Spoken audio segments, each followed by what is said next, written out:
Hai, Assalamualaikum. Alhamdulillah kita sekarang kembali kepada episod yang seterusnya, edisi Podcast Raya bersama Rayhana. Hari ini kita mempunyai tetamu yang sungguh istimewa dan kita memang tak sabar-sabar nak memperkenalkan tetamu kita hari ini, iaitu Tuan Haji Badrul Sani dan juga Coach Ai. Apa khabar semua? Baik. Okey. So, terima kasih datang. Kita sangat terharu dengan kesudian datang ke teratak Rayhana.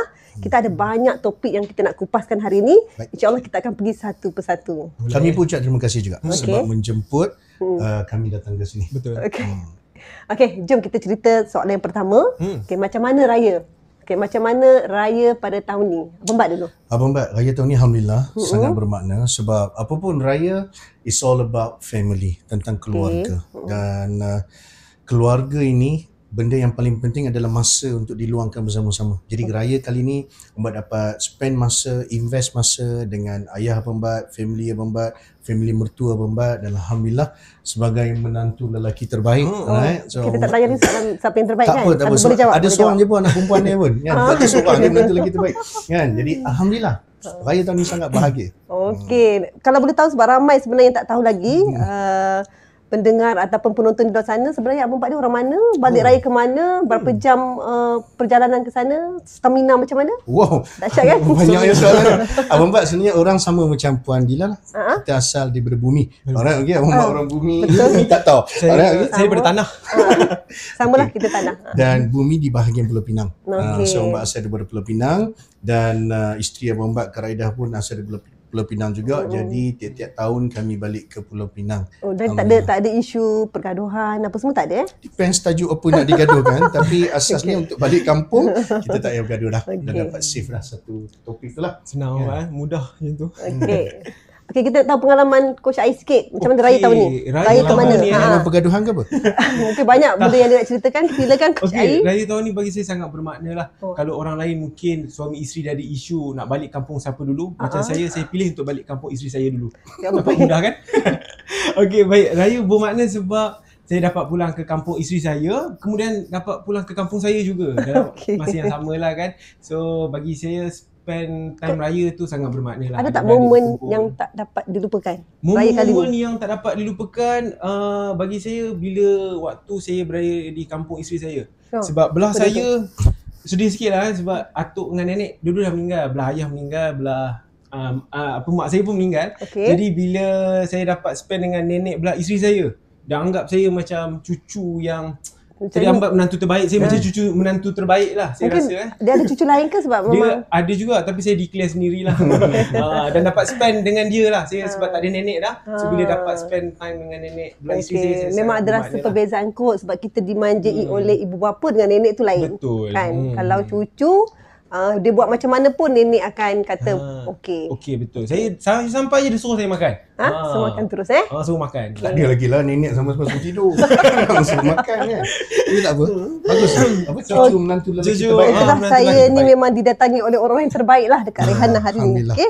Jom kita cakap pasal yang kedua. Kita nak tahu sebenarnya, mungkinlah ramai yang masih tak tahu tentang kolaborasi antara Rayhana dengan Impact. Okey. Kalau ikutkan kita, Alhamdulillah dah masuk bulan yang keempat. Kita nak tengok mungkinlah boleh bagi sedikit pengalaman ataupun apa-apa saja insight. Abang Bat dulu, macam mana Abang Bat melihat kita punya kolaborasi ni dalam kata tagline kita, sihat itu jihad. Sihat itu jihad. Alhamdulillah. First kali Abang Bat ucapkan Alhamdulillah, terima kasih Allah atas pertemuan ini. Dan kolaborasi antara Impact dan juga Rayhana ni Abang Bat boleh concludekan kepada 3S. S yang pertama adalah serasi. Bila pertama kali Impact bekerjasama dengan Rayhana, kita dipertemukan di Bangi Healing lah secara official. Sebelum tu pun memang Puan Dila pernah hantar anak ke Impact, dan Puan Dila dan juga staff juga pernah bersama dengan Impact dalam training. Tapi secara officialnya di Bangi Healing itu kita bersama-sama dalam mendidik masyarakat menerusi program Bangi Healing 1.0. Alhamdulillah daripada situ kita nampak ada keserasian. Kan, kita boleh masuk kan. Tu yang pertama, keserasian. Yang kedua, keserasian nak tengok satu ni senang je kan. Lawa air orang boleh terima, dia orang gelak tak? So Tim Rahina macam boleh terima. Tapi mungkin sebenarnya kita ambil masa jugalah nak Ambil masa juga. Kan kadang-kadang orang cok dia gila jadi kita macam tak masuk. Kita nampak macam Tim Rahina boleh masuk. Kalau coach Aidi orang boleh terima. Alhamdulillah. Alhamdulillah. Saya tak pandai buat lawak tapi orang gelak saya rasa macam okey lah. Tak semua orang boleh terima lah mungkin. Tak semua orang boleh hadap. Right? Jadi bila Rahina boleh hadap, first S yang pertama selesai. Kita dah serasi. Yang kedua adalah selari. S yang kedua adalah selari. Kita tengok visi, misi Raihana dengan impact, kita selari. Ia adalah tentang perjuangan. Sedangkan perjuangan ni tak semua orang boleh faham sebenarnya. Ada orang salah faham, ada orang memang buat-buat tak faham. Tapi bila bersama dengan Raihana, kita nampak business is not just about money. Money adalah tools. Money bukan matlamat. Tapi taklah salah untuk kita letak sasaran sale berapa dan sebagainya sebagai kayu pengukur. Tapi duit ini, keuntungan ini, kita adalah satu minyak untuk isi dalam kenderaan supaya kenderaan kita ni pergi lebih laju dan juga lebih jauh. Raihana ada benda tu kita nampak. It's not just about jual madu, habatus sauda, minyak zaitun, tetapi Raihana dia ada dia punya big why dia ada dia punya arah tuju dia. Kalau boleh lah Abang Bat, kita nak tahu kalau Abang Bat boleh ceritakan sikit apa yang Abang Bat nampak sikit kepada Raihana ni. Kalau kita cerita macam takut kita shock sendiri kot. Betul. Tapi kalau Abang Bat ataupun Tim Impact nampak Raihana tu macam sebut pasal perjuangan, hala tuju, apa yang sebenarnya nampak kami sedang perjuangkan dekat luar sana. Okey, setakat ni kami tak nampak lah Raihana ni terlalu kalut untuk menjual madu. Betul. Right? Kita nampak dia orang ni sibuk dengan hal-hal yang lebih besar daripada sekadar menjual madu. Contohnya, Raihana fikir tentang CSR. Banyak orang kita tengok Raihana banyak buat CSR, right? Dia bukan cerita pasal nak lari daripada teks ataupun nak bermain dengan pencukaian dan sebagainya, tapi dia lebih kepada giving. Dia adalah tentang memberi. So Raihana kita nampak banyak memberi. Selain daripada kerjasama dengan Impact memberi kepada mereka yang kurang berkemampuan, kita nampak Raihana juga ada projek-projek yang akan datang. Saya dimaklumkan projek dengan untuk membantu rakyat Gaza. Masya-Allah. Dengan InsyaAllah kita akan buat semi bersama-sama benua. tu. InsyaAllah. Right? So itu antara yang Abang Bat nampak. So itu S kedua ya, serasi. S yang kedua. S yang ketiga adalah sama-sama. Sama-sama. Right? So S yang pertama tadi adalah serasi, yang kedua selari, yang ketiga adalah sama-sama. Maksudnya Abang Bat nampak sepanjang kita berkolaborasi ni kita dapat rasa kebersamaan tersebut. Sebab kita dengan Bangi Healing tu satu, kemudian kita dah buat program bersama-sama, program cuti sekolah yang mana Impact buat, kemudian tim Raihana datang kan, dan tim Raihana bantu. Memang ada beberapa orang ditaja oleh tim Raihana, tetapi Raihana telah menjadikan program cuti sekolah Impact tu levelnya pergi lebih tinggi dengan perkongsian produknya dan sebagainya. Kemudian kita pergi pula dengan Master Closer. So Master Closer ni adalah sebuah program yang kita nampak kebersamaan dengan Impact dan Raihana tu nampak lebih erat sampai kita pun tak tahu kan. Kita tak tahu macam mana. Kita pun tak tahu tim mana. Macam Coach Ayi ni kan.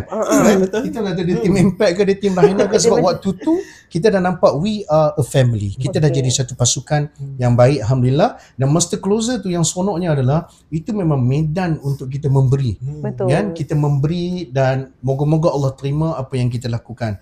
Seterusnya selepas Master Closer, kebersamaan lagi kita nampak dalam bubur lambuk. Kan? Cakap pasal bubur lambuk, kita nak minta Coach Ayi boleh intro nyanyian tu sikit? Itu nyanyian lagu bubur lambuk Ya, kita. ya. Bukan senang tau buat tu. Saya risaulah, takut view drop nanti. So kita hold dulu. Kita kena hold dulu. Teruskan pasal bubur lambuk, apa pengalaman? Pengalaman Abang Bat yang mungkin tak dapat dilupakan lah. Yang seronoknya adalah bila kita pecah-pecahkan kumpulan, Raihana dengan Impact kita bahagi-bahagi kumpulan bersama-sama.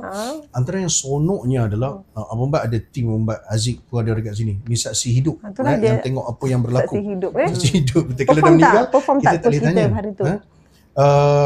Alhamdulillah di situ kita nampak bahawasanya kadang-kadang tu kita nak buat benda baik tapi kita malu. Macam tu lah kehidupan kita pun. Kita nak bagi bubur, kita nak memberi. Kita nak bagi je sebenarnya. Bulan Ramadan pula tu. Dah lah tu kita tak cah apa-apa. Tapi kita rasa macam malulah nanti orang cakap apa. Dunia hari ni sudah menjadi terbalik. Orang yang buat benda baik tapi dia malu nak buat. Tapi orang yang buat benda jahat dia tak malu pula. Abang, kita stop dekat situ. Ada poin yang sangat menarik dekat situ. Stop dulu, sedang buat bergerak ke tak? Tunggu situ dulu. Okay. Boleh gerak. Maksudnya nak cakap, Saya pegang lenguh nanti. poin tu sangat menarik. Maksudnya betul. kita kadang-kadang ni tertipu dengan mungkin pandangan orang lain, mungkin suara-suara yang ada dalam fikiran kita malu nak buat benda baik. Kita takut orang mengata kita itu dan ini. Sedangkan sebenarnya bila kita once kita rasa aku tak nak buat lah sebab nanti takut sekian-sekian, kita dah tertipu dah pun. Dan kita pilih untuk stop. So saya rasa ramai sebenarnya orang kat sana dia nak buat benda baik, mungkin sama ada dia tak ada circle tu ataupun sebenarnya walaupun you sendiri dia tetap tak boleh tak dia nak teruskan niat dia tu nak buat baik tanpa rasa orang cakap apa-apa. Saya rasa kena jawab kot soalan tu. Sebab kadang-kadang itu bermain dekat sini juga. Betul Mbak Form 1 dekat surau kan. Time tu adalah ramai juga orang kat situ kan, kami tak ada kelas. Lepas tu nak solat duha. Tapi yang Mbak rasa macam orang lain tak solat duha, tiba-tiba aku sorang-sorang solat duha. Nampak macam baik lagi nampak riak kan? pula. Betul? Alright. Tiba-tiba kawan Mbak kata macam, so kau tak solat duha, kau pula Irsyad kot, Penang kan. Hang tak sembahyang duha ni sebab apa? Nanti orang tengok macam mana kan. Tapi hang tak nak bila hang tak sembahyang duha sebab hang tak mau orang tengok, pun tu pun lebih kurang sama macam riak juga. Sebab kita tak buat kerana manusia juga. Kan? Jadi kita kena berbalik kepada asas kita. Kita hidup ini kerana Allah, kita akan kembali kepada Allah, kita buat apa pun untuk Allah, maka kita fikir satu je, Allah suka tak dengan apa yang kita buat. Sebab kalau kata kita ada 1,000 orang, 1,000,000 orang suka dengan apa yang kita buat, tapi Allah tak suka, benda tu sia-sia. Tapi kalau kita buat semua benda, 1,000,000 orang tak suka benda tu, tapi Allah suka, itu dah cukup berbaloi. So sebenarnya kalau kita boleh cakap apa kita nak buat, kita tengok Allah suka ke tak suka. Betul. So kita terus go forward je. Cara dia macam mana? Tengok Nabi buat macam mana. Kan? Tengok macam mana cara Nabi buat. So kita nak Allah redha, dan cara dia adalah mengikut apa yang Nabi telah tunjukkan cara dia, para sahabat dah ajar dan sebagainya, dengan cara macam tu insya-Allah. So sampai kiamat pun kita tak mampu untuk dapat redha daripada setiap manusia. Betul. Jadi kita buat je lah, sebab akan ada orang suka, akan ada orang tak suka. Persoalannya adalah Allah suka tak? Kalau Allah suka, go for it. Buat je kan. So terlampau banyak input yang kita dapat hari ni kan. So yang saya boleh tekan kat situ, apa yang Allah suka buat, kita buat je. Regardless manusia suka ke tidak. Sebab itu yang membuat kita terus go forward, walaupun kita mungkin ada cabaran, walaupun mungkin kita ada halangan, tapi benda tu kalau kita fokus kepada yang kita buat tu untuk siapa, nak please orang ke ataupun nak please yang kat atas tu. So pada saya, kalau sikitlah saya boleh sharing, antara perkara yang mungkin dalam setahun ni saya cuba belajar ialah stop menjadi people pleaser. Okay? People pleaser ni maksudnya kita buat kalau orang suka. Kita tak nak buat pun sebab orang tak suka. Sedangkan kita tahu yang kita buat tak ada untuk dia. So stop being people pleaser, kita buat tu sebab kita tahu Allah suka kita buat tu. So kita just pergi saja. Okay? So kita nak tanya soalan yang sama kot kepada boleh. Coach Ai, kita macam nampak macam tak berapa nak bersabar tu. So pengalaman bekerjasama, mungkinlah sebelum ni kan bekerjasama dengan badan-badan korporat yang lebih besar lah daripada kami. Cuba nak tahu apa pengalaman yang manis mungkinlah sejak kita daripada proses merisik, bertunang kan, lepas tu kita nikah kan, kita nikah ni macam pengantin semua ni. So apa pengalaman yang mungkin manis lah yang mungkin kita bercorekkan dalam podcast raya ni. Sepanjang kita bekerjasama ni, Impact dan Raihana ni, banyak saya rasa benda-benda yang manis lah yang saya boleh kongsikan untuk hari ni. Saya rasa benda yang paling manis ni bukan kepada kaki tangan Impact sahaja. Kami dapat kongsi kebaikan madu tu sendiri kepada student kami lah. Kalau sebelum ni mungkin di Impact kan kita ajar pelajar-pelajar, student-student yang datang ni tentang jaga kesihatan. Kita just cakap sahaja jaga kesihatan, kena makan makanan sunnah. Tapi kita tak ada kita kata produk ataupun something yang kita boleh bagi terus on the spot. Kita tak ada. Kita just bagi, nanti pandai-pandai lah balik rumah, carilah, minta lah mak ayah beli kat mana-mana kan. Ini as if macam kita bagi solution kepada pelajar tu untuk okay, kalau nak sihat, jaga diri secara fizikal sihat semua tu, ini antara solusi yang Rasulullah tunjukkan. Kita get back kepada apa yang Rasulullah suka tu, kita akan cuba buat. So makna sihat itu jihad, kalau boleh explain sikit. Makna dalam bahasa Arab. Dalam bahasa Arab. Biasa selalu dalam bahasa Tamil saya okey. Sebab saya banyak tengok Hindustan. Tapi kalau dalam bahasa Arab mencabar sikit lah. Okey, sihat tu jihad bagi saya dia sesuatu yang sangat besar lah. Sihat itu jihad di mana kita nak semua orang kena menjaga kesihatan. Dan kesihatan tu kalau tanya saya bermula dengan apa yang kita masukkan ke dalam perut kita lah. Jadi kita nak berjihad dengan yang lebih besar, kita kena jihad dengan diri kita sendiri, iaitu dengan menjaga pemakanan kita lah. So apa yang kita masukkan, itulah yang akan terjadi kepada diri kita. Kalau kita masuk benda makanan-makanan yang tak berapa bagus, so diri kita pun jadi tak sihat. Jadi macam mana kita nak berjihad dengan lebih besar. Okey, dahsyat lah. Kita nampak macam pakar pemakanan. Sebab dia study. Dia study bab kesihatan sebelum datang. Faham. Sebab soalan-soalan berkenaan jenis-jenis lebah dan madu tu tak keluar lagi, nanti tak akan keluarkan. So, Kondila, 3S tadi tu apa? Boleh tak kalau dia macam atas bawah? Masalah. Serasi, betul. Nombor 1. Okey, Tuan Syad, belakang pentas. Selari betul. sama-sama. Betul. Dahsyat kan? Boleh tepuk tangan kan? Yang keempat tadi, yang keempat yang saya punya. Yang keempat saya sunnah. Sunnah. Ada. Saya pun tak rasa ada. Tapi yang keempat lah sunnah. Sebelum kita mungkin saya diaibkan dengan lebih lanjut, mungkin kita pergi ke soalan yang seterusnya. Okey? Kita nak tanya betul-betul lah sebab program ni kita dah tanya dengan kita punya manager, kita nak tee upkan impact ni. Sebab kita tengok impact ni sebenarnya kalau ikut usia dia, kalau saya salah bagi tahu dia dah, kalau dia hidup lah, dia umur 17 tahun. Okey, ke salah. 18? Salah. Tahun ni 18. Tak 18. Maksudnya dah lepas SPM lah. Dah lepas SPM, tengah ambil lesen kereta. Alhamdulillah. Untuk pergi lebih jauh lah maksud dia. Untuk pergi lebih jauh. Maksud dia 18 tahun ya. Masa tersilap sikit tapi saya Dan cuba lagi. boleh kahwin lah. Boleh kahwin. Sebab itulah kita dengan awalnya? Raihana. Kan? Tak boleh katanya. Boleh tak semesti kena. Okey, akan dipertimbangkan tu. Okey, kita nak tanya soalan yang betul-betul ya. Okay, selama 18 tahun ni lah. Okey. Impact sudah berada dalam masyarakat dan kita ada sentuh sikit je berkenaan dengan perjuangan. So saya yakin dan pasti mungkin dekat luar sana bukan impact yang cakap, kita yang bagi tahu, kita tahu mungkin dah dalam lebih kurang ratusan ribu kot pelajar ataupun mereka yang telah terlibat dalam sesi training bersama impact tu. Sama ada dari sudut pelajar ke ataupun bidang korporat ke, kita tengok benda tu you are doing consistently sampai 18 tahun. Kan? Dan soalan saya, kalau saya boleh tanya Abang Bat dulu, kalau kita tengok Abang Bat punya latar belakang belajar undang-undang. Okey? Sepatutnya kalau undang-undang ni dia tak jadi hakim, dia jadi lawyer, kan? Tapi kenapa Abang Bat pilih bidang motivasi, kan? Bidang berkenaan dengan pembangunan diri tu, dan kenapa pilihan tu konsisten sampai ambil lesen kereta tadi? Okey. Yang Abang Bat sedar, kan? Yang Abang Bat sedar kenapa Abang Bat memilih ni adalah apabila Abang Bat grad daripada UIA dalam keadaan yang alhamdulillah result pun bagus. Persimpangan tu hadir sebab Abang Bat menulis buku yang pertama, buku Bijak Berbicara Mencuit Rasa. So daripada buku tu menyebabkan orang dah mula panggil untuk buat seminar dan sebagainya, dan Abang Bat dah mula rasa bahawasanya okey, aku nak jadi apa? Nak jadi apa sebenarnya ni? Dia ada persimpangan dekat situ. Maka bila dia melibatkan masa depan, kita tak ada sumber untuk masa depan, melainkan dia yang mencipta masa depan, Allah. So Abang Bat istikharah. Dia istikharah, menangis sungguh-sungguh, minta, ya Allah, aku tak tahu nak jadi lawyer kan, nak jadi trainer dan sebagainya. Alright, maka kau tunjukkanlah, kau permudahkanlah jalan. Maka Allah permudahkan jalan Abang Bat untuk menjadi seorang trainer waktu tu. Orang panggil motivator lah. Masa tu dah habis belajar ke? Masa dalam belajar tu dah tulis buku ke? Macam mana tu? Macam banyak sangat benda buat tu? Final year. Okey. Waktu tu Abang Bat ambil short sian, tak ada ajar sangat sebab satu subjek ya. Jadi Abang Bat tulis buku dan bila habis tu dia diterbitkan.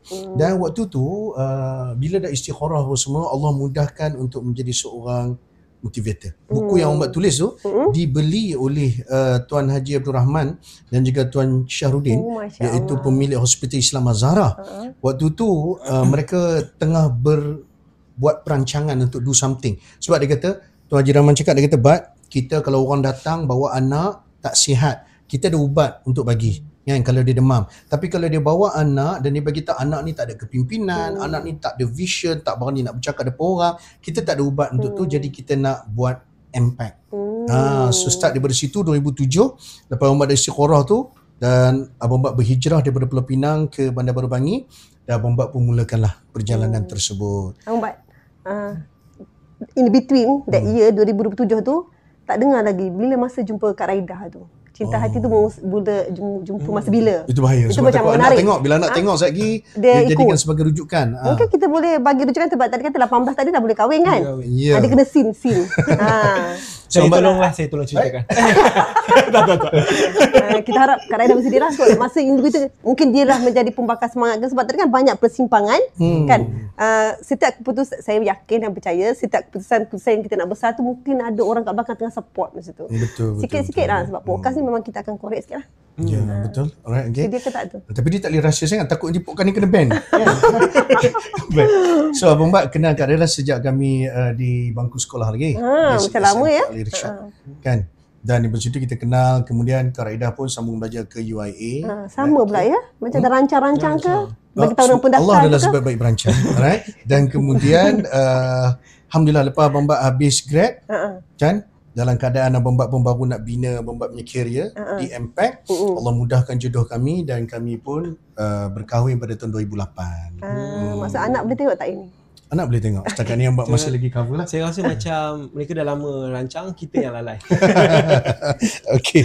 Alright. Okay, itu yang Abang Bat sedar. Yang Abang Bat tak sedar adalah kenapa tiba-tiba Abang Bat macam ada keinginan yang besar dalam bidang tarbiyah ni, bidang pendidikan ni, bila kita kenal balik sejarah kita. Okay. So bila Abang Bat tengok balik sejarah Abang Bat, rupa-rupanya Abang Bat punya moyang iaitu Syekh Saleh Al-Masri ni, beliau adalah seorang ulama yang dikatakan orang yang pertama, graduan Melayu pertama di Al-Azhar. Kemudian bila balik ke tanah Melayu ini, beliau buka Madrasah Al-Masriyah di Bukit Mertajam. Dan Al-Masriyah ni memang terkenal dan melahirkan ramailah ulama-ulama di situ. Dan bila kita kenal sejarah, tiba-tiba sekarang ni pun dah mula merembang bulu kita umur. rasa macam dia tupas kat sini. Tiba-tiba dia rasa macam aku daripada keturunan yang ada perjuangan, jadi aku kena teruskan perjuangan ini. Jadi Abang Bat rasa macam bila Ada panggilan. ada panggilan kat situ. Kan, ada seruan kat situ. Jadi Abang Bat pun buat keputusan untuk all out. Cuma cara mungkin berbeza.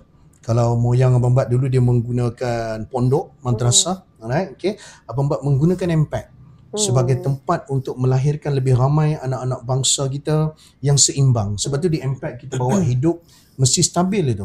Kita nak ada keseimbangan duniawi dan juga ukhrawi. Dan bila dekat dunia, 4 benda kena stabil. Yang pertama spiritual, yang keduanya emotional, yang ketiganya fizikal, dan yang keempatnya physical. mental. So tentang hal tersebut, maka dengan itu Abang Bat menjadi pembakar semangat Abang Bat jugalah.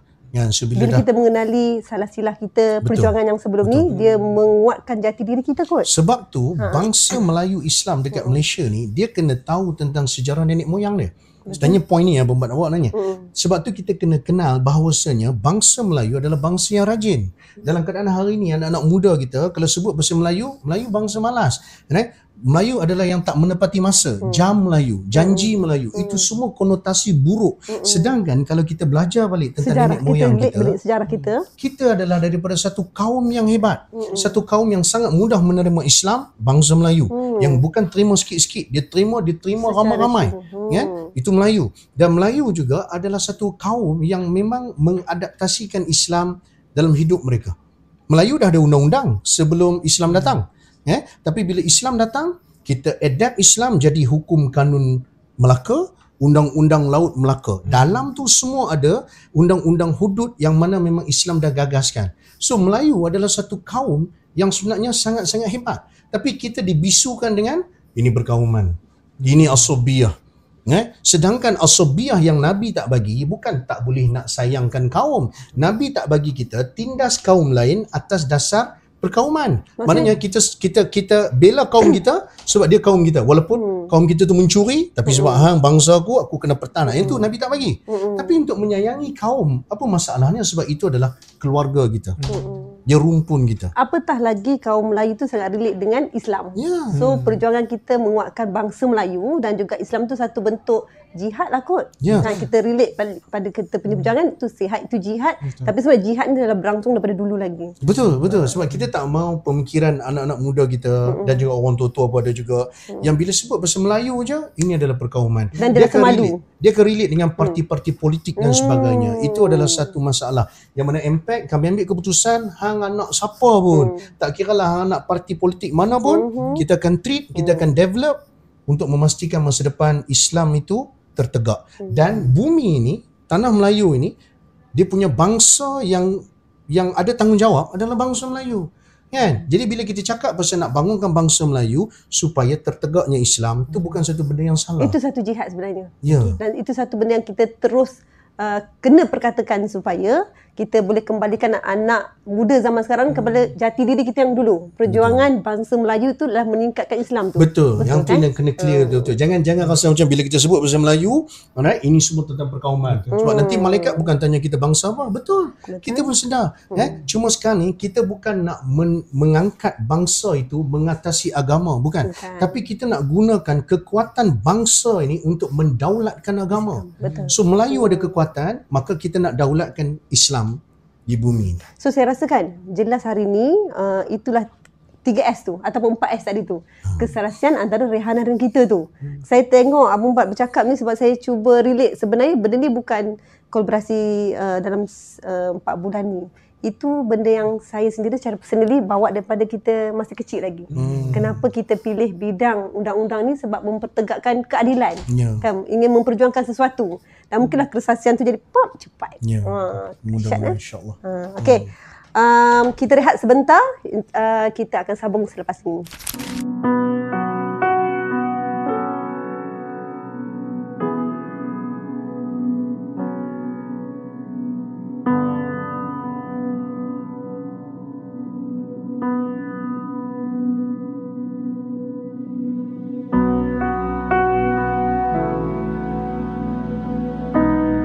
Cetuskan rasa cinta bersama Raihana.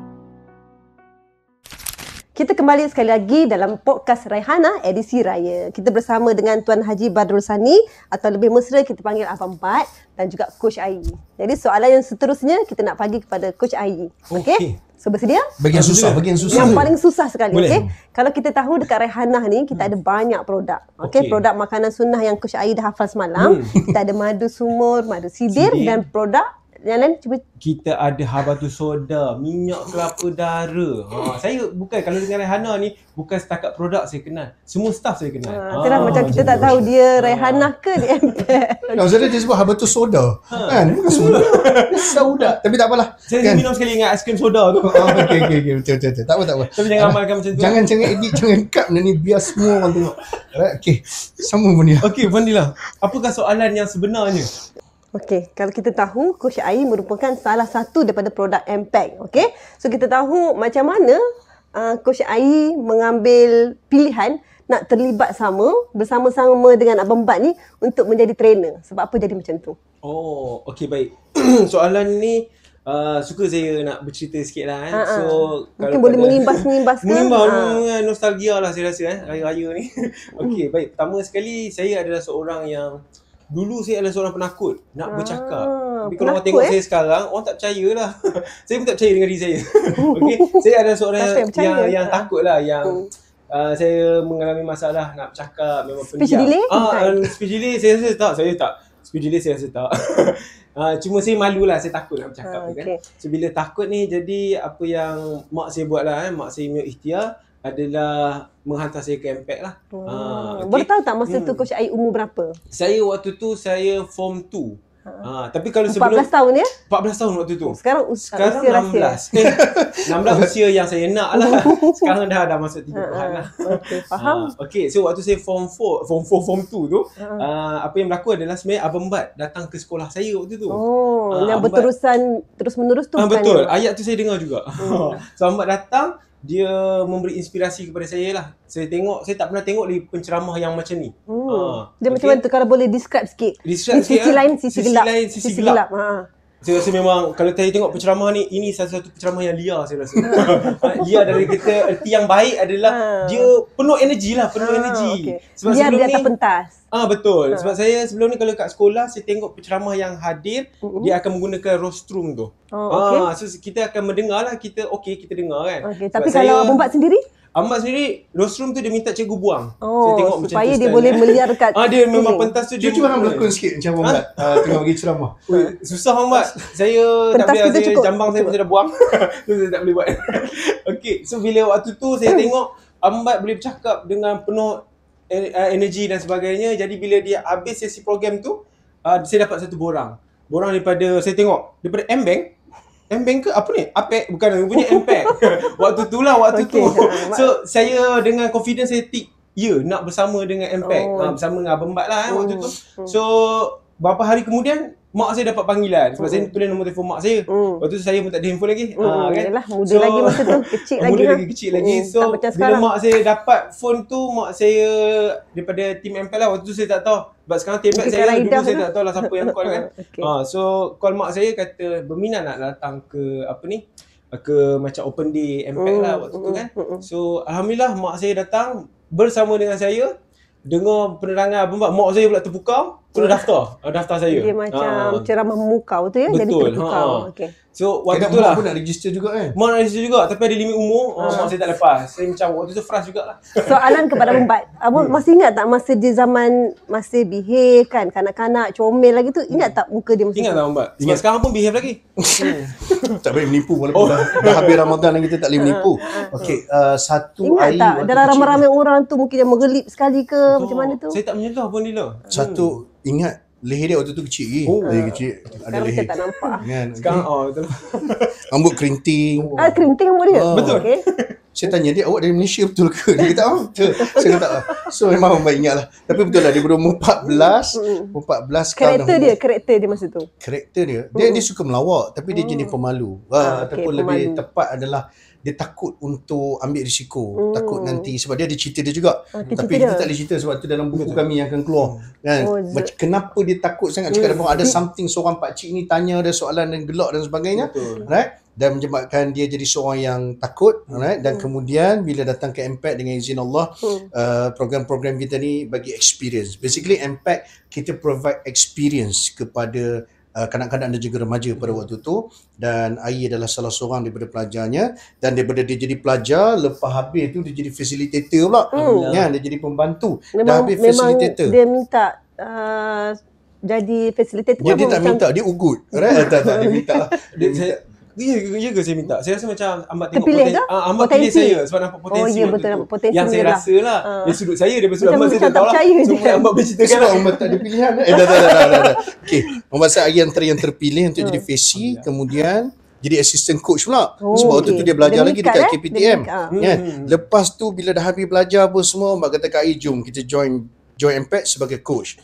Tak habis dekat coach kat situ, last kali dia kahwin dengan coach. Masya Allah. Dia macam buat menyelam sambil minum air ke macam mana? Tak tahu, dia mungkin menyelam, minum air, mandi sekali, Semua, dia bawa kenduri macam-macam dalam tu. So alhamdulillah hari ni dia adalah seorang ayah kepada 3 orang. Masya Allah. Anak, Alhamdulillah. masya-Allah, dan anaknya yang pertama Hana dah pun join MPAC. Okey, maksudnya dia punya generasi tu from satu generasi sampai ke anak sampai sekarang. Betul. Betul lah dahsyatnya. Maksudnya mungkin sebab konsistensinya jiwa Abang Bat ni memberi tu sampai kita rasa aku nak menyerahkan diri, dan sekali aku menyerahkan anak aku pula. Anak pun panggil Abang Bat juga. Anak pun panggil Abang Bat juga. Oh ya, dia macam So kira pelbagai generasi lah. Saya boleh katakan saya ni the last Gen Y, the first Gen Z yang bersama dengan Abang Bat. Anak saya Gen A Gen A sekarang.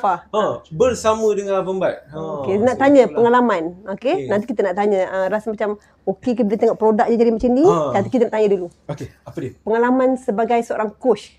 Okey, apa benda yang paling menarik lah? Apa benda yang mungkin teruja? Apa benda yang mungkin bila kita tengok Abang Bat masa kita usia 14 tahun tu, kita tengok dia adalah figura yang sedemikian, dan kita rasa kita nak menyahut cabaran perjuangan tu. So untuk Coach Ai sendiri sebagai coach kan, hasil didikan MPAC tadi tu, apa benda yang sebenarnya coach nampak dan perjuangan apa yang nak dibawakan sebenarnya, dan apa pengalaman menarik? Okey, macam saya cakap tadi lah Puan Nila, saya waktu kecil saya ada masalah nak bercakap, takut dan sebagainya. So bila dapat sentuhan daripada Abang Bat dan MPAC ni, telah mengubah hidup saya banyak lah. Saya jadi seorang yang boleh bercakap, jadi berani. So perubahan ni yang mak saya pun tengok, mak saya sangat-sangat happy sebab berbanding dengan abang-abang yang lain, diorang tak ada masalah nak bercakap ni.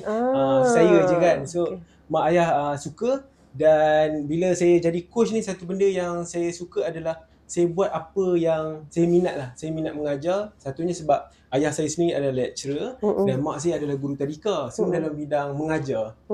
So semuanya pendidik lah. Pendidik, semua pendidik. So bila saya rasa saya join sebagai coach ni, saya dapat mendidik anak didik yang lain lah. So itu saya rasa sangat-sangat manis lah untuk saya. Betul tak Abang Bat kalau kita rasa awkward lah bila dia macam serius. Macam serius kan? Right? Tapi betul tak kita nak cakap sebab dia memilih lapangan sebagai pendidik. Kalau betul, kalau salah betulkan. Sebab rasanya mereka yang nak menjadi pendidik ni, dia berbeza tau macam pendidik dulu dan pendidik sekarang. Kalau dulu yang saya nampak saya personally, guru-guru dulu tu dia memang betul-betul ada jiwa nak memberi. Dia bukan sebab tak ada job lain kau jadi pendidik, kau jadi cikgu. Tapi kalau mereka yang nak memilih sebagai pendidik, dia ada jiwa yang sangat soul daripada dalam tu. Kenapa dia nak memberi sesuatu kepada generasi yang lebih baru? Kan maksudnya dia kena ada passionate tu. Betul. Dia berbeza dengan generasi yang sekarang yang rasanya nak memilih guru, nak jadi guru tu sebab dah tak ada pilihan lain. Apa yang Abang Bat mungkin boleh reflect sikit? Okey, benda ni ada kaitan dengan jurang generasi. Kenapa ada perbezaan? Sebab generasi-generasi terdahulu dengan generasi sekarang, cara dia dibesarkan, cara dia melihat dunia, the world view berbeza. Jadi kalau kita nak kata pendidik hari ini tak sama macam dulu, betul. Sebab yang dulu kita ada beberapa generasi. Kita ada baby boomers, iaitu yang lahir pada tahun Mak ayah kita lah tu. Tahun 35. Ahmad sebut, dia akan sebut tahun tengok okey. baby boomers iaitu lahir pada tahun 1964. banyaklah 1945 1960. 60. Kemudian kita ada Gen X yang lahir pada tahun Selepas itu. Selepas tahun. Sehingga tahun selepas itu. Selepas Sebelum Gen 80. kemudian Gen Y, generasi yang terbaik Yes. Sampailah 1995. 1980 sampai 1995. Kemudian 1995 hingga 2010 Gen Z. Kemudian 2010 sampai 2024 adalah Generation Alpha. Dan tahun ni kita lahir satu lagi generasi baru, Generation Beta. Okey. So Gen B lah. So nampak dalam segi perbezaan tu mungkin cabaran-cabaran kepada mereka pun berbeza. Cabaran mendidik, cabaran penerimaan. Betul. So macam mana Abang Bat melihat kepada pendidik lah, kalau kita cakap pasal pendidik tadi, nak menghadapi cabaran perbezaan anak-anak ni dari segi penerimaan tu. Sebab cara pembesaran, cara penerimaan tu berbeza. Macam mana Abang Bat boleh nasihatkan kepada Dulu para Abang Bat pendidik? macam bukan tak percaya, tapi sebab ni kata-kata Saidina Umar, jadi Okey. kita patut percaya, iaitu didiklah anakmu sesuai dengan zamannya. Zaman dia. Dulu kita dah dengar lama dah, sejak daripada kita kecil, kita tak apa faham pun. Tapi bila berada di satu posisi yang kita mengajar dan mendidik, baru kita nampak. Sebab impact, Alhamdulillah, Allah izinkan 18 tahun perjuangan kita ni, kita sempat menyantuni Gen Y, sempat menyantuni Gen Z, sempat menyantuni Gen A, dan moga-moga berterusan dengan generasi yang seterusnya. Jadi memang ada beza. So Gen Y kita tahu kenapa nama dia Y, because they keep asking why, right? Mereka selalu tanya kenapa. Ini adalah satu generasi yang mahukan makna daripada apa yang mereka lakukan. Betul. Gen Y dia suka tanya kenapa dan juga kenapa. Dia nak tahu kenapa benda tu kena buat. Betul. Kenapa? Dan Abang Bat perasan memang perangai Abang Bat pun macam tu. Sebab Abang Bat akan contohkan macam kalau duduk dengan Raihana, Abang Bat akan tanya kenapa nama dia Raihana? Ya, banyak soalan tadi. Kenapa itu dan kenapa ini? Kenapa? Sebab bagi Gen Y, we need the meaning. Kita perlukan makna. Sebab makna itu ada cerita dia, dan cerita itu akan menjadikan sesuatu bernilai. Itu Gen Y. So bila kita deal dengan Gen Y, you kena bagi reason kepada dia. Kan? Contoh, Raihana nak buat projek dengan satu NGO ni. Why kita kena buat? So Gen Y sangat perlukan. Right? So kalau Gen Y dah perlukan, kita pergi kepada Gen Z. Gen Z lagilah pun nak tahu juga. Cuma Gen Z ni mereka terkenal dengan satu sifat yang orang selalu cakap lah, kan? Jenis yang tak fikir sangat masa depan, yang adabnya kurang sikit, yang mungkin kemalasan dia lebih sikit, right? Yang suka healing, right? Dalam healing sampai pagi, right? So banyak konotasi negatif kepada Gen Z. Sedangkan bagi Abang Bat itu kita tak boleh kata Gen Z ni negatif, sebab setiap Ataupun orang sebut generasi generasi strawberry ke, kan? generasi strawberry itu memang dalam kajian, kan? Semua itu adalah identiti generasi tersebut. Which is kalau kita nak selongkar kelemahan Gen Y, Gen X atau baby boomers, kita akan jumpa juga.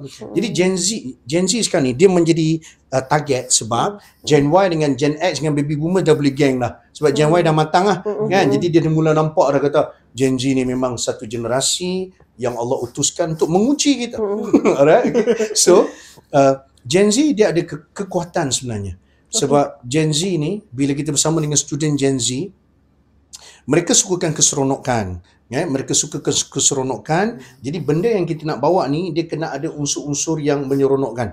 Tapi sebagai orang yang memimpin, kita kena make sure keseronokan tu, keseronokan yang selari dengan apa yang Nabi ajar.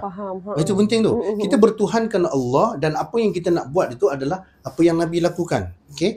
Jadi kalau kita dapat Gen Z ni, tenaga mereka tinggi, idea mereka bernas, right? Cuma sekarang ni yang tak adilnya adalah apabila kita minta Gen Z berubah, kita melabelkan sebenarnya. Ya. Kan, sebab saya rasa kan ini baru pertama kali saya dengar proses generalisasi generasi ni dibuat secara yang lebih baik. Sebab kadang-kadang sebelum ni selalu suka melabelkan. Contohnya macam kita generasi Gen Z ni lah generasi lembik kan, generasi strawberry, generasi itu dan ini. Kita skip satu benda yang sepatutnya kita kena faham hadis, sama ada hadis ke yang pasal Umar Al-Khattab tadi. Maksud kita kena faham generasi itu dia berjadi begitu sebab cara kehidupan dia tu kan, dengan lebih cepat, lebih pantas kan. Jadi kita patut faham dia dan kita gunakan kekuatan yang dia ada tu untuk jadi lebih baik. Betul. Daripada kita terus menghakimi dia tak sama dengan kita. Google, mereka adalah generasi Google, right? Dan lebih bahaya apabila generation Alpha, mereka bukan generasi Google, mereka generasi AI. Mereka generasi Chat GPT. Right? Lagi berbeza dengan Google, contohnya kita Google, lepas tu kita kena klik dan kita kena baca juga. Chat GPT ataupun AI sekarang ni adalah kita tak payah pergi mana-mana, kita menghadap dia sahaja. Skip proses, banyak proses kan. Yes, terus proses. dapat. Kita takut kemahiran kognitif kita punya betul. generasi A dan juga B ni juga akan makin kurang. Kan? Baik, balik kepada tadi, yang Bombat nampak adalah kesilapan kita selain daripada melabel adalah kita mengharapkan Gen Z berubah tanpa kita berubah. Itu Bombat perasan. Maksudnya generasi Gen Y ni pun perlu berubah juga. Ya, kita kena berubah juga sebab kalau Gen Y tak berubah, okay, contohlah, ini Gen Y punya kematangan lah, so-called ni kematangan Gen Y, Gen X, ini adalah kematangan Gen Z. So apa yang Gen Y mengharapkan adalah Gen Z, kau kena naikkan lagi kematangan kau supaya kau betul-betul sama paras dengan kami. Mana boleh, this is unfair sebab Gen Y lahir tahun bila? Keadaan dunia macam mana? Teknologi macam mana? Gen Z lahir dalam keadaan semua dah ada screen. Betul? Teknologi dah makin maju. Jadi dia tak boleh nak naik sama paras dengan Gen X atau Gen Y. Okay? So now, Gen Z, apa yang dia kena buat adalah, dia kena berubah betul, tapi dia kena naik semampu yang mungkin. Dia takat ni je lah, katalah setengah dia naik. So Gen Y dan Gen X pula, dia kena berubah untuk turunkan sikit. Turun ni bukan bermaksud turunkan darjat, tapi memahami tentang Gen Z, maka dia akan bertemu di satu titik persefahaman yang membenarkan kita bekerjasama. Baru kita boleh jadi satu pasukan, satu umat yang saling memahami. Bayangkan kalau tim tu dia ada Gen X yang ada pengalaman, dia ada Gen Y yang sangat kuat reasoning, dia ada Gen Z yang idea dia bernas. Tim tu akan pergi jauh. Tapi kalau tim tu Gen Z, kau Gen X ni kau memang kena menghadap dia orang ni, orang tua-tua ni memang kau kena hadap lah dia orang ni, dia orang memang tak nak berubah. Gen Y ni dia orang banyak mempersoalkan, so kita buat kerja kita je, habis pasukan tu semua. So sebenarnya rumusan kepada cara memahami antara perbezaan generasi itu ialah dengan kita cuba Gen Z ni kena naik sikit ke atas dan Gen Y ataupun Gen Y, Gen X kena turun ke sikit, bawah turun supaya ke ada bawah. keserasian tu. Betul. Sebab kalau kita boleh tahu keadaan kat luar sana, anak-anak remaja kita banyak terdedah dalam risiko sikit-sikit anxiety. Betul? Ya, betul. Sikit anxiety disebabkan tak ada tempat untuk dia nak meluah dalam keadaan rasa safe place yang dia rasa dia boleh meluah. Sebab mungkin dia rasa mak dengan ayah dia tak faham dia. Kan? Bila mak ayah dia tak faham, dia rasa macam ada jurang tu. Aku cakap macam ni, nanti mak aku cakap macam ni. So dia mungkin lebih senang dia akan bercakap dengan siapa? Dengan peers dia. Dan kalau peers dia ni bagi nasihat yang tak baik, kan apa yang akan jadi pada anak-anak tu. Sebab tu rasanya perlu juga sedikit nasihat tadi yang Abang Bat dah bagi tadi kepada para ibu bapa, berusaha untuk cuba memahami keadaan anak kita memang sangat different dengan cara kita dibesarkan. Betul. Sebab itu ada risiko kalau kita tak nak meruntuhkan sedikit ego kita untuk memahami mereka yang akhirnya akan terkorbanlah anak-anak sendiri. Ada sebab mereka dinamakan Generation Strawberry. Ya, sebab sebenarnya bukanlah Gen Z tu lembik, tapi generasi manusia makin lembik. Selepas Perang Dunia Kedua 1945 ni, baby boomers baby boomer keras, tegas, right? Gen X masih lagi lasak, right? Tapi dia dah makin kurang lah. And then datang Gen Y, dah makin kurang lasak dah, right? Dan datang ke Gen Z, kita nampak lah sekarang ni dia tengok nanti Gen A, tengok nanti Gen B. Kan, kalau dunia kita insya-Allah moga-moga terus aman, tentram dan mudah ni, dia akan jadi lagi lembik. Jadi apa yang kita kena buat, kita yang so-called keras dan lasak ni, kita cuba untuk memahami. Bukanlah kita nak jadi sama macam mereka, tapi mana yang kita boleh tarik mereka untuk naik ke atas, ini kena kuat sikit ni, kita tak boleh lembik sangat ni, jom. Dan kita buat macam tu. Okey, faham. Kalau tidak kita akan kata ini lembik ayah Sentiasa dulu menyalahkan. okey Jadi je, tak ada kata sepakat ataupun titik tengah. Okey, soalan berkenaan dengan generasi ni untuk Coach Ai kan. Coach Ai dah ada anak kot. Betul. Kan anak 3 orang. Anak 3 orang. So kita nak tengok sebenarnya cara macam mana Coach Ai nak cuba memahami anak-anak lah. Kan mungkin kerenah-kerenah dia, macam mana nak deal dengan dia supaya apa pun cabaran yang Coach Ai ada sebagai parenting ni masih boleh cope lagi, boleh masih bersama-sama dengan mereka. Macam mana tu? Baik, saya boleh katakan sebab saya dia generasi yang berbeza-beza kan. saya boleh katakan saya parent yang muda lah. Okey. Saya mendapat anak yang pertama pada usia saya 22 tahun. Oh ya, okey. So, Bagus, 22 tahun, alhamdulillah. Saya pun tak berapa matang lagi waktu tu. Cuma handsome je. Tu masalahnya. Kita tanya isteri dia nanti.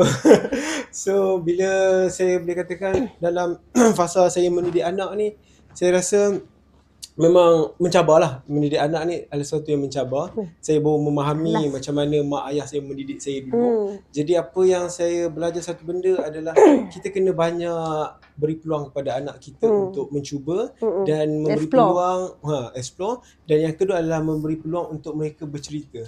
Dan kita lebih kena terbuka lah kot ya. Lebih terbuka dan kita kena banyak mendengar lah. Coach Ai nampak tak ada mungkin perbezaan macam mana cara ibu bapa Coach Ai didik Coach Ai, dan macam mana agak-agak semua benda yang kita adapt dengan ibu ayah tu boleh kita pakai tak sekali sekarang? Sebab tadi nampak macam lebih terbuka, lebih nak heart to heart. Saya nampak berbeza lah. Saya rasa pendekatan yang sama tak boleh di-apply masuk ke Contoh dalam yang macam paling contoh lah. signifikan sekali. Signifikan kalau macam dulu, kalau saya buat masalah dulu, Macam nampaklah muka bermasalah tu.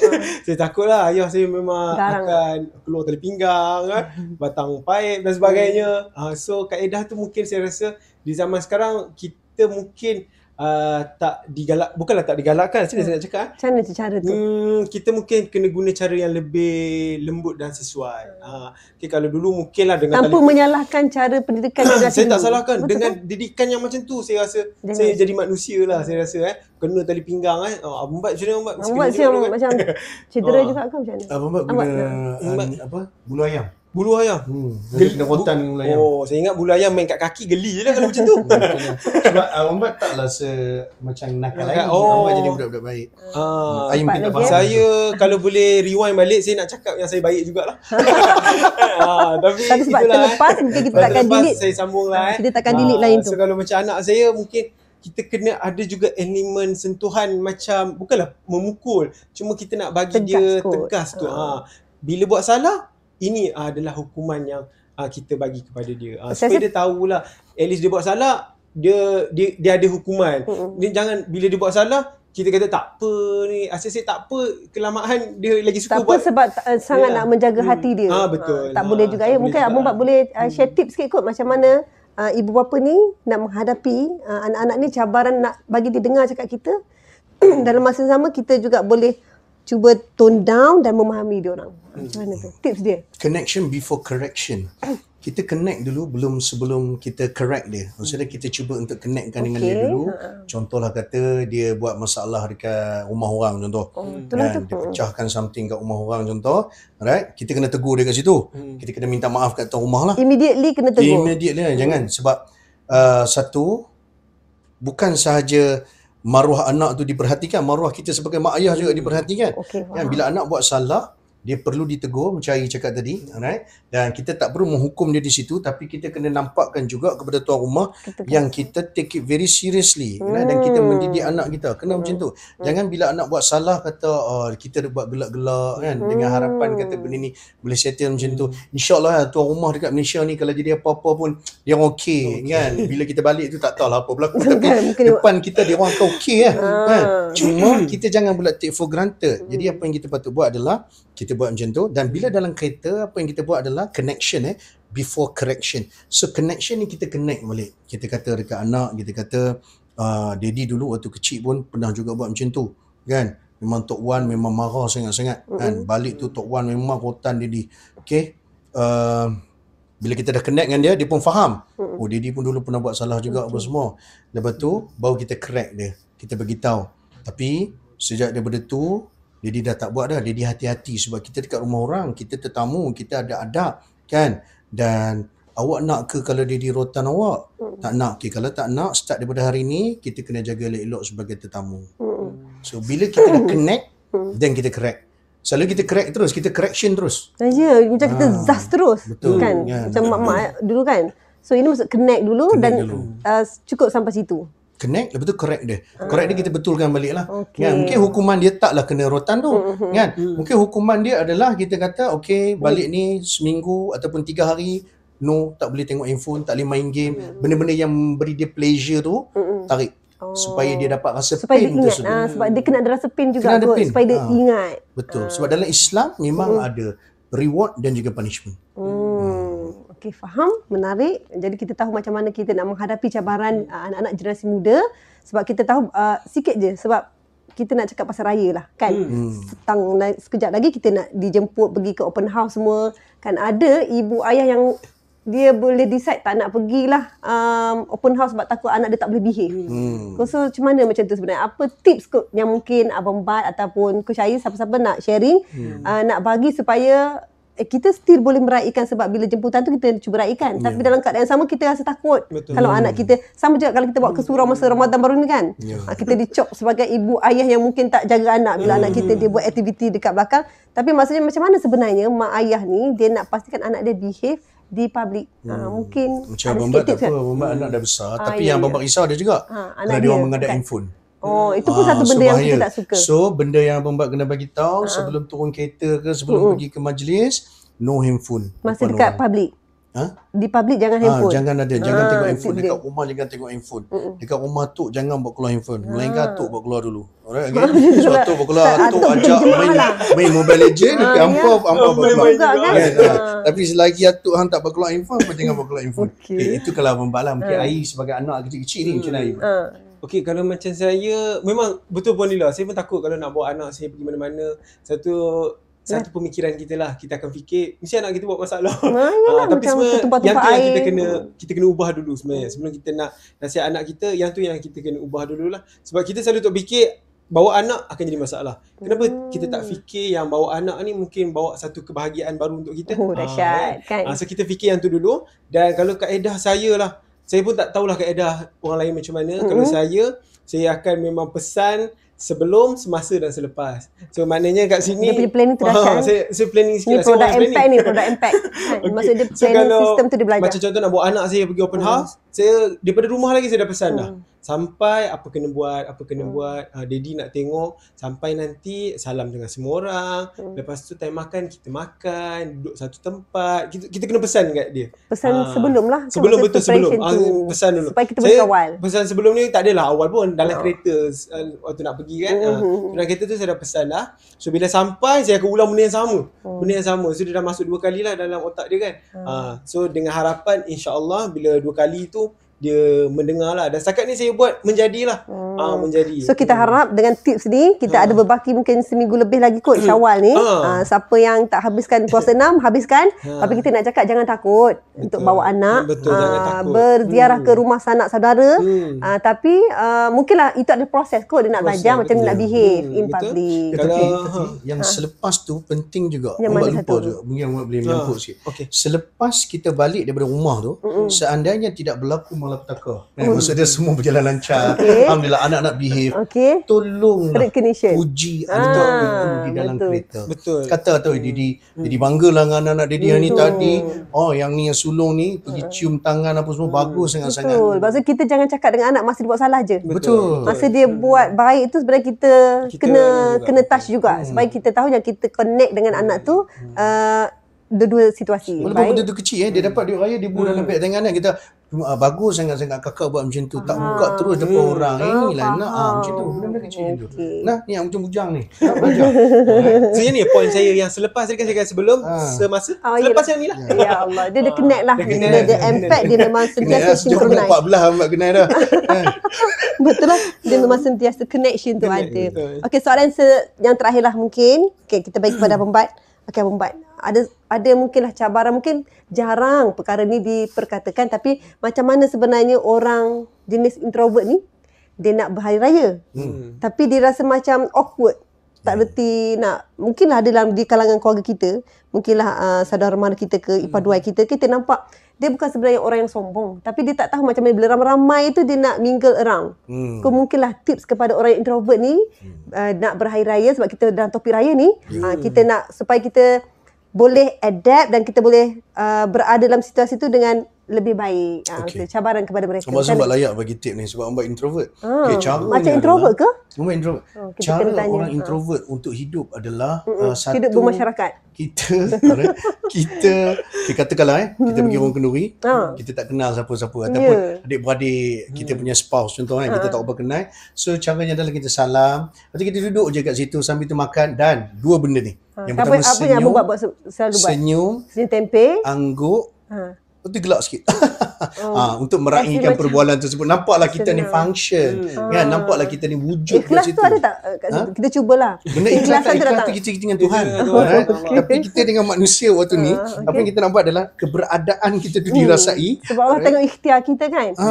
Ikhtiar kita adalah senyum dan angguk sikit, dan gelak-gelak sikit. Walaupun mungkin tak faham. Kalau orang tanya dan kita jawab. Ini untuk introvert. Jangan duduk sorang-sorang tu. Kalau duduk kat satu tempat dan kita rasa selesa, betul, tapi ni mewujudkan rasa tak selesa kepada orang lain, kepada tuan rumah contoh. Faham? Mungkin lebih praktikal kita boleh amalkan sebab ramai kot ada cabaran macam ni.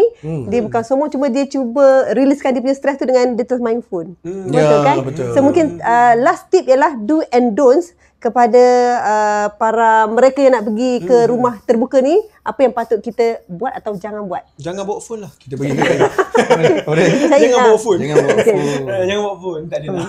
Okey, kalau tanya saya, ialah sifat malu kita ni orang Melayu, sifat malu dia tinggi. Kan kalau tanya saya malu, baguslah malu tu kan.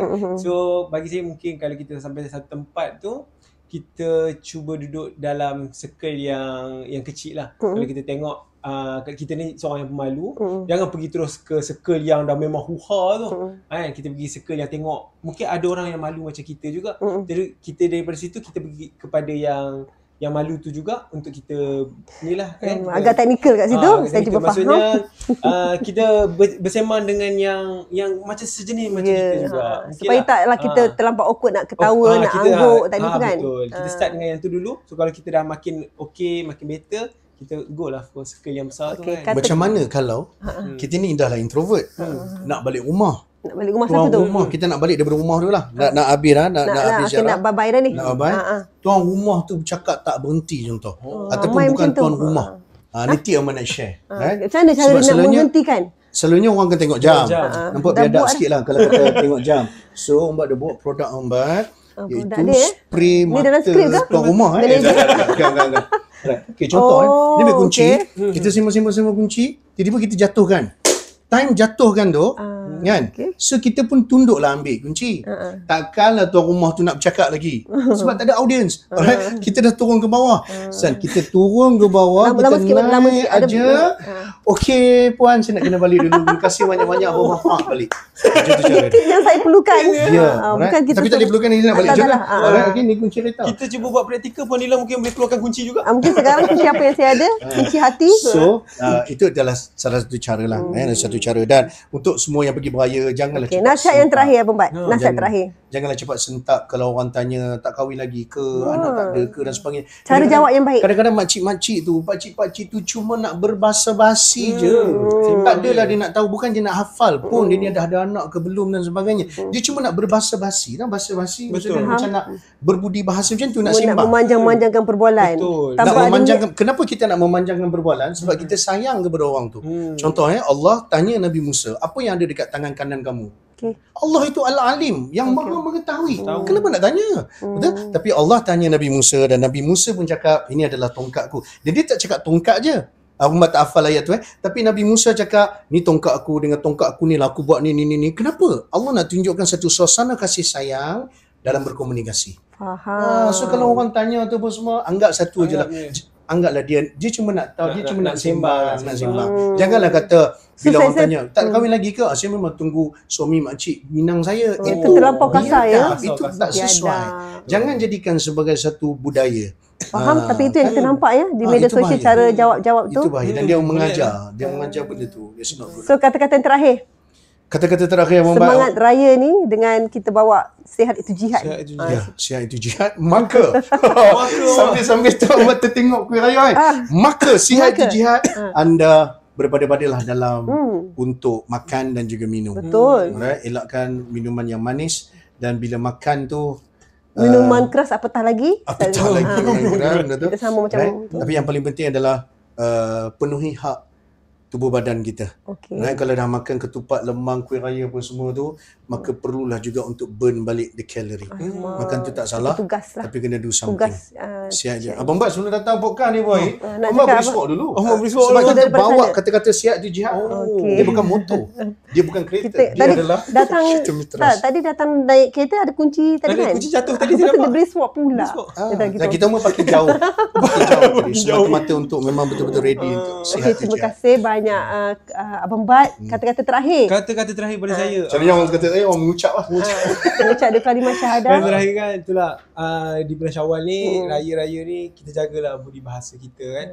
Macam tadi soalan kata makcik suka tanya nak kahwin. Saya pun selalu terima soalan macam tu. Lepas tu jawab macam mana Sedangkan nanti? saya anak 3 dah. Ya Allah, mungkin orang silap mata. Makcik tu ada masalah penglihatan. Boleh ada. Boleh ada mungkin. Terus macam tak berapa setuju dengan makcik tu. Bagi nombor telefon dia. Okey, kata saya budi bahasa dan kalau kita ambil sihat itu jihad dalam masa bulan Syawal ni kita lengkapkan puasa 6 kita lah. Okey, pesanan okey. daripada penaja, insya-Allah. So terima kasih banyak benda yang kita dah kupaskan, kita rasa macam teruja. Sepatutnya kita nak ada edisi yang kedua, mungkin taklah kan, dalam keadaan kita terhenti-henti banyak kali, tapi kita nak ucapkan terima kasih atas kesudian bersama-sama dengan kami dan kita mengharapkan segala perkongsian yang kita dapat dalam podcast Raihana edisi raya ni akan memberi manfaat kepada mereka semua, insya-Allah. Betul, insya-Allah. Terima kasih juga kepada Raihana atas jemputan kepada kami. Terima kasih juga sebab mampu bersabar dengan Coach Lai. Sangat-sangat banyak bersabar. Terima kasih. Ada soalan-soalan terakhir? Kita bagi satu je soalan terakhir. Soalan terakhir. Soalan terakhir. Kepada kita. Soalan terakhir saya tak ada soalan terakhir. Nasihatlah jangan serik untuk jemput saya lagi lah. Itu kita mungkin kita kena lepas ni tolong manager ke siapa ni tapis lah. Abang Bat tak ada dah. Tak ada, Okey itu dah. sahaja. So itu saja. Terima kasih. Kita jumpa lagi dalam edisi yang akan datang. Assalamualaikum warahmatullahi wabarakatuh. Sihat itu Jihad.